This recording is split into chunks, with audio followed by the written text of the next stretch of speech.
What up, world? It's your boy Chuck Wick, aka Charles Brown, back again with another Talking Facts. But first, I want to ask you, are you good? If you're good, hit that like button, hit that subscribe button, hit that notification button to get them notifications on the upcoming episodes, all right? At first glance, y'all, it looked like Rory and Mal might be washing up Joe Budden in the numbers game. Now, I know it's a little more complicated than that, and I know it's very early in the situation, but I think Rory and Mal currently have bounced back pretty well. They're on their second or third official podcast. I think they're doing one a week, which is averaging out to about an hour or so, you know, around. Like I said, they would do a short one. It wouldn't be this 3 hour long, just droning on.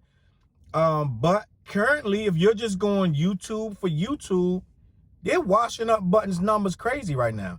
Budden's numbers, I think a lot of people are seeing through Budden right now.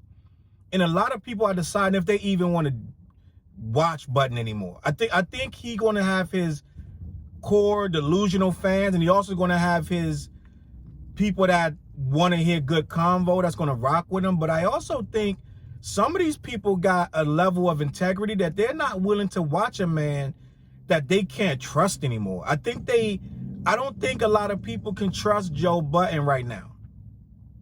Because when you peel back all the layers, all of his other conflicts seem to have a purpose and seem to have a start and stop point where he could say this was right, this was wrong. But with this situation, with Rory and Mal, I don't think he can be like, yeah, they did this and that. Like, there's no clear, okay, Rory did this wrong, Mal did that. It just looked like Budden blindsided them for greed.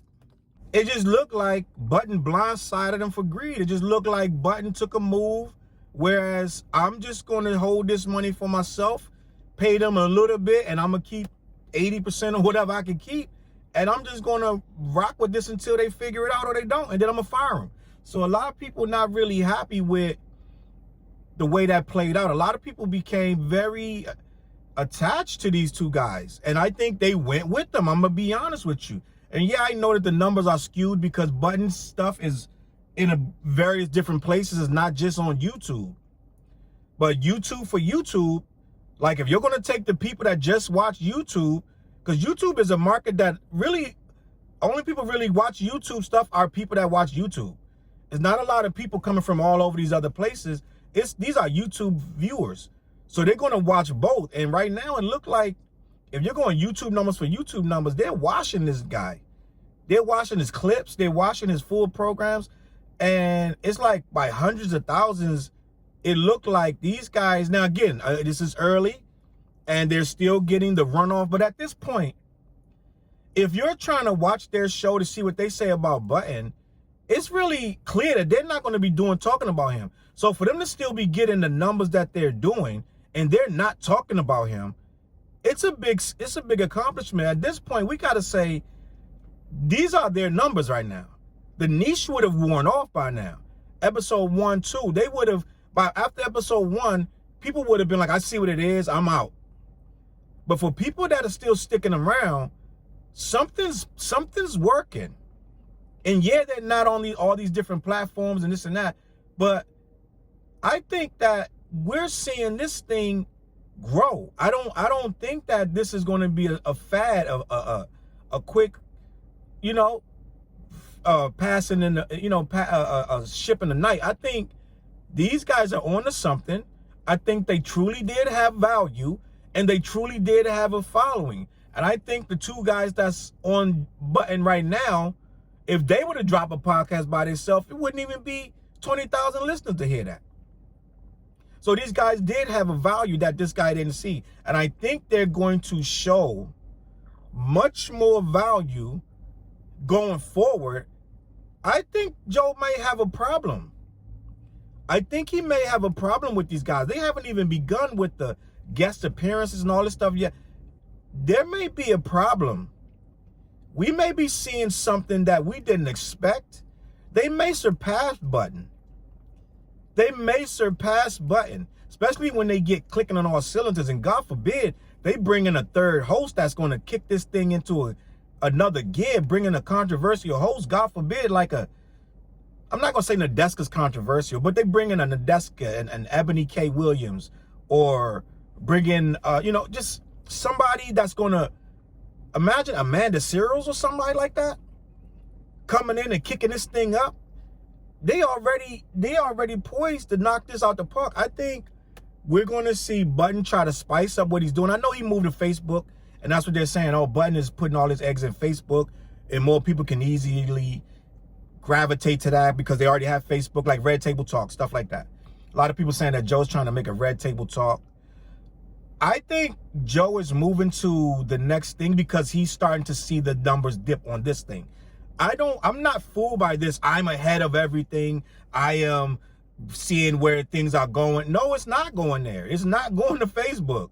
Let's not be crazy. Potting and stuff, like, the only successful program on Facebook is Red Table Talk. So there's not a big migration, and they're successful because of who they bring on and what they discuss. They're not doing just regular pod. They are doing topic-based current events, and they're bringing an actual person on to discuss their truths, quote unquote. It's not the same. So you're not going to jump from YouTube and Spotify and all of a sudden blow up on Facebook. Facebook is a different animal. People on Facebook aren't looking for podcasts. They're just not. So you're not going to just randomly just nonstop drone on and off for 3 hours on Facebook and expect a whole mob of people to follow you. It's not going to happen.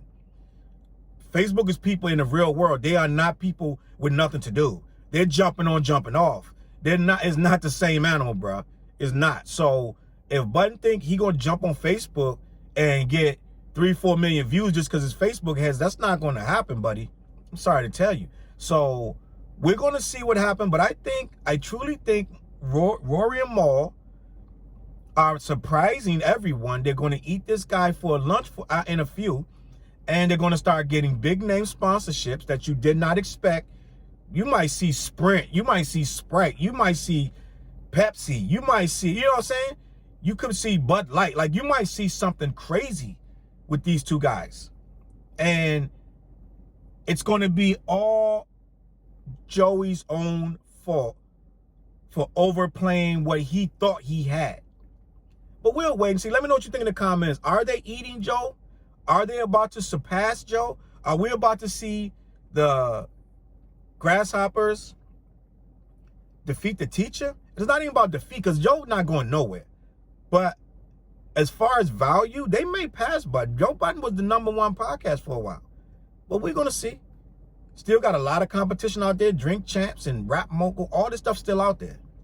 Rap Radar. All this stuff still out there. So we're going to see. But these guys, impressive right now. Early numbers are impressive. Let me know what you think in the comments, man. I'm not going to do too much talking about this because it's so much more left to talk about. Let me know what you think, man. Hit the like button, hit the subscribe button, CLBMG.com. Follow your boy on social media. I'm going to catch y'all on the flip side. Peace.